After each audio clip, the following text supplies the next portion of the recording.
the Desert Tiger Podcast. All right, Ambush, we are here with pop electronic dance music artist Kadence. He has just released his third single. We're on his way to his fourth very, very soon, and we're here to dive into this progression here today. How's it going today, Kadence? Going great. Thanks for having me.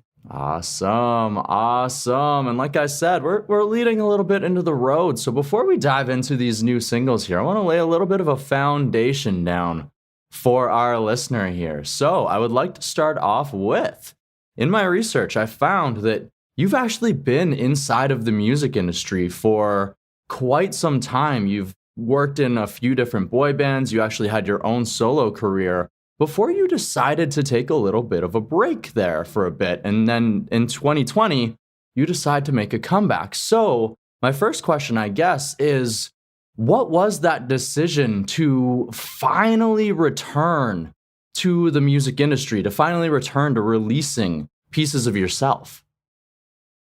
So one of my hobbies is yoga, Ashtanga yoga, and I teach. And a friend of mine, she's an actress. She was in Buffy the Vampire Slayer, and she's a great author. Her name is Jen Furlong. And so she's a colleague of mine and friend. And one day, as we got closer, I let her know I sing. But, I took a break because I got married young and I had 4 kids. So I had to pay the bills, So she said to me, well, what's stopping you from, my oldest is just turned 8 years old. So, I've become more free. And she said, well, what's stopping you from singing again? And I said, well, I don't know. I mean, it's been a decade, and I guess nothing is stopping me. I guess I would just have to do it again. So I wound up finding a voice coach and a piano coach and started just seeing what I had left. And his name is Brandon Van Allen. He's produced the last 3 singles and the upcoming release. And he and I just, after 6 months of working together on getting my voice back up and running and getting me back acquainted where I don't play piano live, but I play where I can work out my melodies and my harmonies. And that's my purpose of playing for vocals. And so he and I just decided, let's write a song together. So we did. And there was no plan. It just thing just kind of unfolded. Wow. And here we are about to release our 4th single. And gaining momentum and doing, I'm very pleased with where things are. Absolutely. And it's pretty crazy, like you say, where it's just you decided to see what is left here. And then it ends up leading to that relationship where suddenly it's like, well, I think you should release music. And then from there, I want to help you with the music. And then it's just crazy how it just sort of snowballs from there. Yeah, I said, it seemed like my first 5 years in the music business were from my late teen years to like 22. And it seemed like everything in the universe was working against my progress. But this time it feels like everything in the universe is there to aid me, So I'm just really, really ecstatic to have achieved this lifelong goal of writing, producing, and releasing music and reaching people with it. Awesome. So you mentioned there that you took a break to raise a family, and over that time, the music industry itself has shifted quite a bit more so into that streaming platform. So totally different. Yeah, exactly. So what was it like to sort of tackle that beast, that part of the industry? Well, thank God I have a great marketing director, Jeremy Ryan from Sound Entertainment. And I have a great PR, Samantha from Fearless PR. So without them, I attempted to release my first single, Broken, in the end of 2020. And I had no idea what I was doing. I released it, but reached nobody. So then we released it again in April. And, in 1 month, we had about 170,000 streams. So even though Broken is listed as 2020, it's really 2021. I've released a song April. I released one May. We started working together in April for a May release of Broken, then June. Now we just released You Changed the Way I Feel in July, and I'm releasing the next one in August. My goal is to release a single every month. Okay. So you sort of learned the importance of having that team around you then to make sure that you can sort of illuminate your music. Without the team, there'd be no Cadence, and that's just the truth. I mean, I would exist, but I would not have the momentum or the success that I'm beginning to experience without the team. Well, like you say, you went from reaching pretty much nobody to that track that you re-released in April has 6 digits on Spotify alone. And then your second single also pretty much like 5-6 digits, like 6 digits. Yeah. Yeah. The first 2 singles did over 300,000. And we're promoting You Changed the Way I Feel, the new one. Our goal is 1 million streams with this one. All right. Well, it's a very good track, and I want to dive into it. But first, I want to dive into that return track that you mentioned there with Broken. So that was your first track back in a long time, pretty much well over a decade. It was a decade, yeah. So what was it like to finally have that back, to be back out into the world? It was scary. It was scary because, one of my strengths is, I'm a pop vocalist, and I consider myself to be a decent vocalist.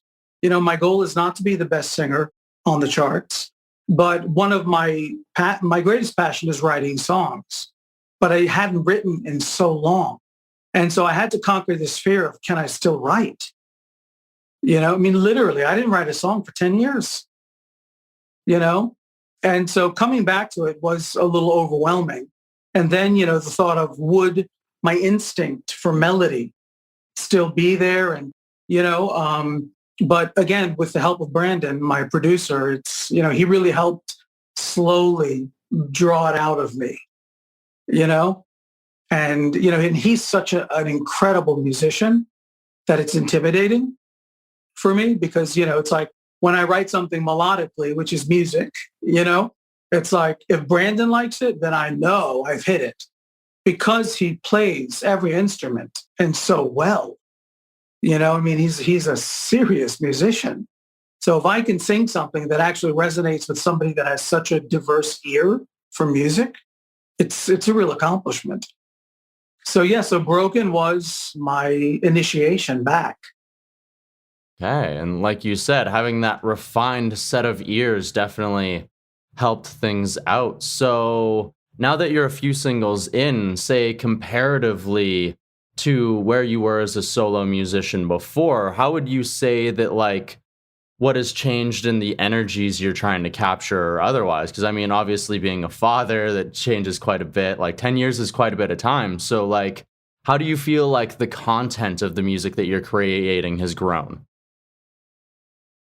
So I've written, what's interesting is we're working on the 5th single now. And each song is different. Broken is about a situation that left me broken as a person, and I had to rebuild my life.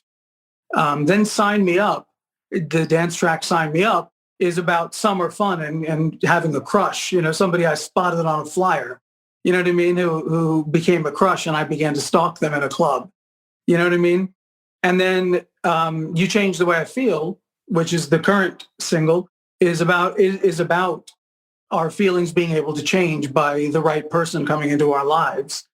And then the next song is called No Turning Back, which is my emancipation song, my coming out as a singer and coming back to myself, even though there was a lot of discouragement from family, from friends who, once you have kids, there's this mindset that you're dead. It's just the kids now, and there's no room for you. And so I've had to deal with opposition, but so No Turning Back is about being true to yourself and not regretting your decisions. So, and then the 5th song is the great breakup song, about, needing to end something, a relationship. So what's interesting is the 5 songs are covering different stories in life that we all relate to. And it's coming fresh out of my life, where I used to write songs when I was an R&B boy band artist, much of the songs are about just girls and relationships. You know what I mean? But now I find I have a lot more experience. So I can write from that place of experience.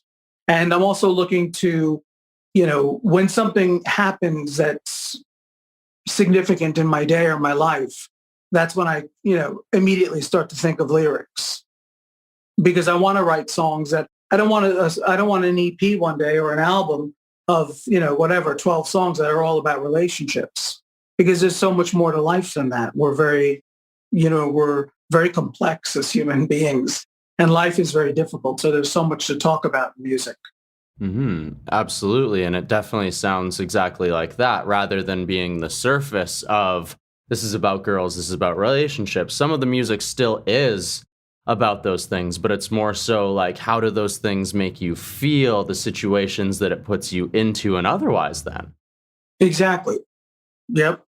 Awesome. Awesome. And you mentioned this latest single here, You've Changed the Way I Feel, which of the three singles, I feel like you're just continuing to grow and build. And so far out of the three, like, I think this is the best track yet, and I'm loving it. So Really?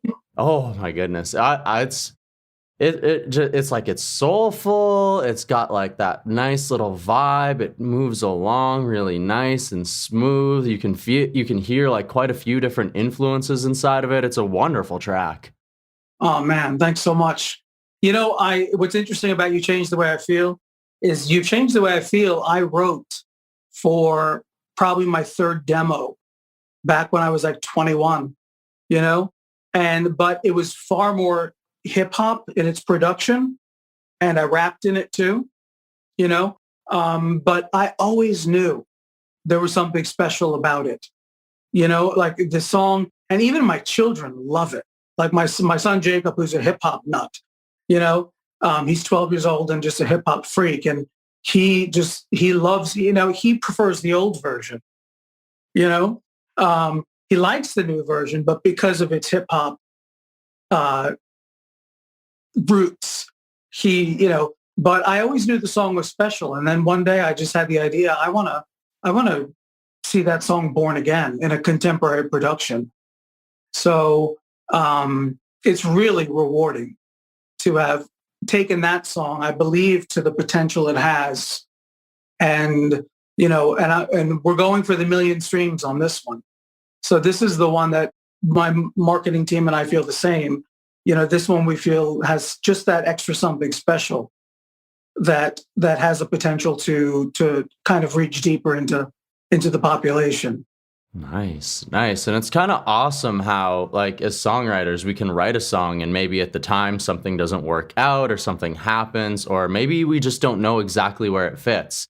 But it's crazy how just like 10 years later, you could listen to that demo and it's like, okay, well, what if we change this, this, and this? And ooh, I think we have something on our hands here. Ooh, right? And, I want to give credit to the right person. And believe it or not, Madonna gets credit for this, because one thing I noticed about her tours is she would always reinvent her songs. She would put them to new productions, And so that always stood out to me, because not only is it rewarding for her as a performer to have a new arrangement, but it's also exciting for the listener who loves the song, but now gets to hear it in a different light. So I got that idea of, breathing new life into it and giving it a new arrangement, actually from the Queen herself. Well, I mean, a pretty good person to get inspiration from for sure. And I too agree with that sort of a live thing where it adds that extra element of like, maybe that's exactly what somebody remembers after they leave that venue, where it's like, oh my God, you remember that part where they just totally went off into like this breakdown and just sort of like this nice little jazz solo or whatever the heck like the band happens to decide to do, right? Where it's just that little bit of a difference where you're sitting there, you're expecting the exact same thing, and then it catches your ear and it's like, oh, what? This is an experience. Exactly. And that was my goal with You Change the Way I Feel. And I think Brandon and I, it's wonderful too to have had him listen to the original track and because he did not produce it and he did not write the lyrics, so he could come in as a musician with completely fresh ears and no bias and breathe, that musical new life, which then triggered new performance, changing some vocals, changing some lyrics, you know. So yeah, it's interesting because every track I've released so far, there's been a really big challenge in the song itself, which is, I was like, in coming back to music, I wasn't anticipating that each track is going to stretch me. You know what I mean? Like the way it had, to the extent it has. Like Broken, for example, Broken was written in 7/8 time measure, So basically the song is, now you would know this as a musician, but it's 1, 2, 3, 1, 2, 3, 4, 1, 2, 3. And I've never done a song in that way before. And it was actually really hard. Like it took me, Broken was the hardest of all three to record for me because of the timing and, the pocket, So, but that was how that one stretched me. And then Sign Me Up, I forget what it was with Sign Me Up, but, I thought Sign Me Up was going to be a breeze, but once again, it wasn't. But, and then You Change the Way I Feel was me having to divorce myself from the original sound enough to do something inspiring with it, And so each one has been, so I'm excited that I'm growing. I'm not only like catching up to what I had, but I'm surpassing it. Ooh, I like to hear that. I really like to hear that. Awesome. And that wasn't part of my plan. I do have to blame Brandon for it because he's got horrifically perfect pitch and he's anti-auto-tune. Of course he'll use it a touch, but, we don't rely on it at all, and because he's such a musician, the melody that I'll send him will be my basic 6th grade melody. And then he'll take it to like the master's level and start throwing, like major notes, flat note, minor notes, and things like that. You have a major note, here and immediately a minor note following out of the scale, So it's really, I'm very thankful for him because he doesn't, he's made me grow. And just when I think I send him the perfect vocal, he's ready to dissect it again. And I want to kill him. But then I love him when it's over. Of course, because it's that challenge of like, can my voice even do this? And then afterwards, it's like, okay, no, that sounds good. It was worth wondering and worrying and practicing and everything that goes into it, right? And sometimes people don't think about how much goes into a song. They just think, oh, you just get a catchy melody, you write something that's like basic, and it just goes along with it. And it's just that it's so much more complicated. Those little details are like, they're so finite, but they're so important. Yep. And I'm definitely, my first time around, the producers I worked with were not this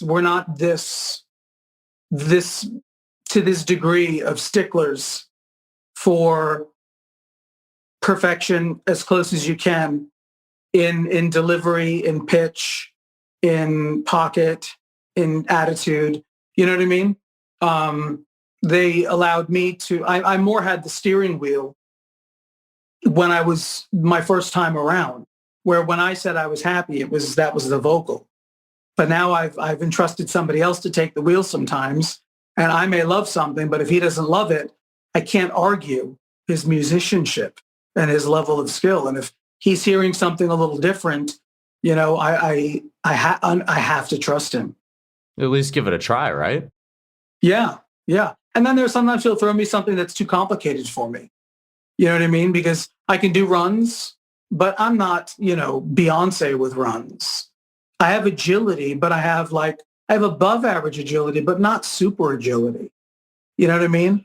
So there are some things, and then where my voice breaks, it drives me crazy. Where I break from, my chest into my head and then into my falsetto, because Brandon, his break is a little different than mine. We're both tenors in our brain, in our voices, but his break is a couple notes higher than mine. So he's always writing and he's melodically and challenging where my break is, Again, it's another challenge, but it's making me grow.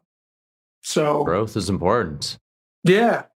Growth is good. Growth is good. And of course, you're continuing to grow into the future as well. You've mentioned there's another single coming here in August already. You're continuing to go out. So going into the future there, as you say, is there going to be like a collection of tracks coming our way? Or are you just going to continue to go into September and otherwise with some more tracks? What does the future hold for Kadence?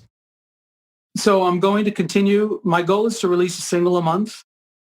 And I want to hopefully create a community large enough where, record labels will look at me and greater opportunities to influence and then tour will come.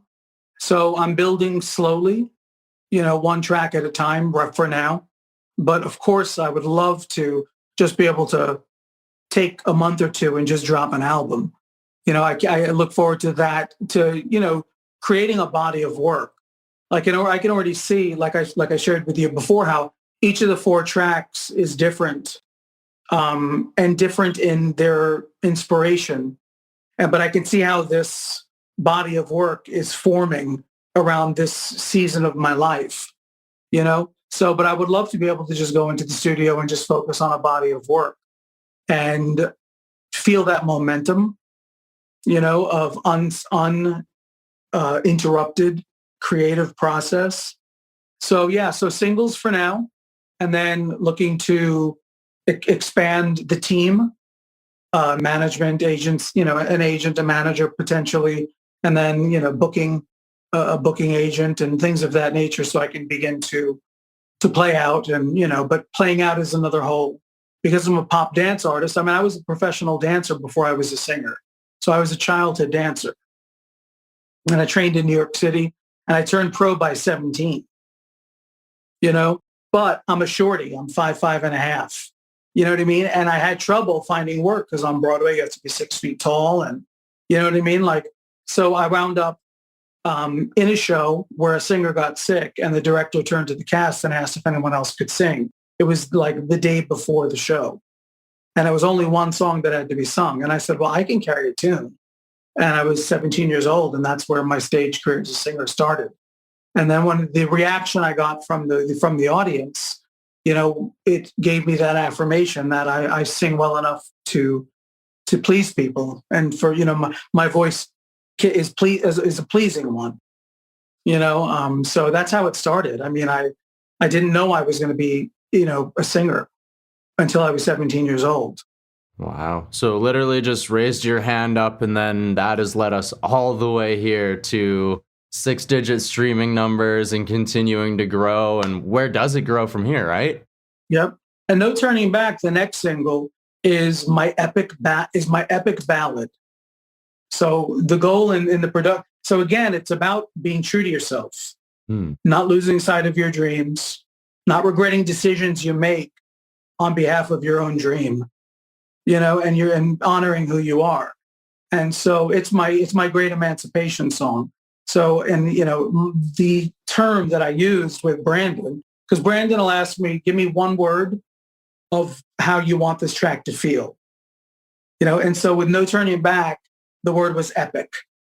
I wanted it to have that epic, emotional, huge arc, of feeling.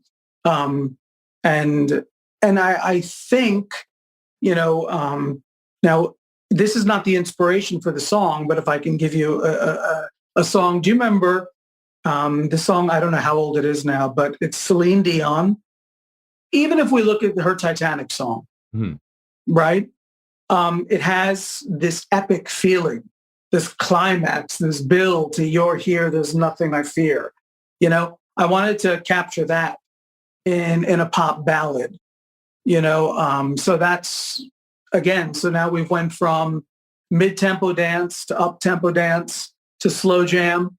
If you change the way I feel, slow groove, got the horns in there and the jazz influences, and now we're turning to an epic ballad. And, I definitely feel like this will also show people that I am an artist. I'm not just, a dancer who can turn out a cute pop song, and I hope it reveals some of my depth in the writing of the lyrics. The lyrics I wrote in my journal, it wasn't even a song. I just wrote one day. I had to just get my feelings down on paper. And I wrote this journal entry 6 months before I had the idea that that was a song. Wow. Yeah. Wow. It's like we said earlier, it's crazy how like you can write something years ago and even just that, like a journal entry, and then you take a look at it and then I can turn this into something. Like these are emotions. Like I need to craft this. Like we need to pull something and then once again see where it goes from there, see what other people get from it. And it's crazy just how once again it just continues to snowball from there and just how everything builds. And that's the beauty for me of being an artist is if I try to be an artist, I can't be. If I'm natural and just allow the creativity to flow out of my life and my experiences, then I'm inspired and I think I can do good work. But the second you sit down and try to put this thing in a box, it loses its shine. It loses its I think its mark of authenticity. And that's what I want. Oh, there we go. I want to be authentic. That's what this whole season is about. Like, it's okay to be myself. It's okay to be a dad and a musician and a singer. It's not, I'm not a criminal. I still take care of my kids and love them, So, but and I feel like that's, if I have a message for people, it's, how many people maybe do marry young or they put their dream on the back burner because they feel like they have to pay the bills. And you wind up with this void in you of what you really wanted to do, never having done it. And I don't want to get through this life and then look back with regret that I didn't honor myself or I didn't, I just did what I was supposed to do rather than I want to do what I'm supposed to do, but I also want to honor what I'm here to do. Wow, I love that perspective. I love that lesson. Thank you so very much for sharing it with us. Yeah, so that's what's inspired Kadence, and then this whole last 4 or 5 months now of releasing music and wanting to give the gift of music to people. Music saved my life when I was a kid. It was my life. I used to lock myself in my bedroom for hours and just listen to the radio. I loved music so much, so that's why I'm in it. I want to be that. If I can give that to another kid who is in my predicament or to, that's the beauty of music. It's just so powerful. It has such power to ignite something in the soul, It's is somebody else who can also say that music probably saved them as well. It's exactly that. It's you turn it on, you listen to it, but there's sometimes you hit that song, you hit that feeling, you hit that vibe that you connect with where it just takes you to that next level. It helps you realize something. And like I mentioned earlier, you never know what somebody's going to take from a song or what they need from a song. So hopefully, and I'm sure it will, there will be that moment where there's at least that one person that hears that Kadence track and goes,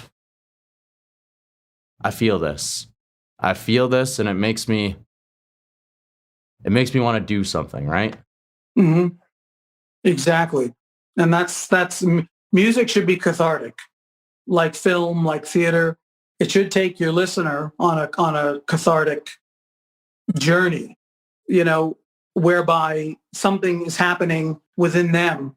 So so that's what my hope is, that the music I'm able to put out will produce cathartic, life-changing moments for people and help them shift in ways they need to shift. I want to definitely get to the deeper aspect of humanity.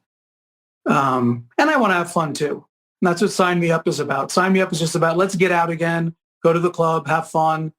You know what I mean? Dance, meet somebody new. You know what I mean? Like, even though my club days, my 18-year-old warrior weekends are over, I could still get out for a couple hours and enjoy a club, You can hit that dance floor. You still got the moves. I do. I'm actually working now intensely, through my yoga practice to really make sure my body is open and ready for dance again, you know? So yeah, but yoga has been a saving grace for me as well. And it keeps the body healthy and able to put pressures on it, you know? So we'll see.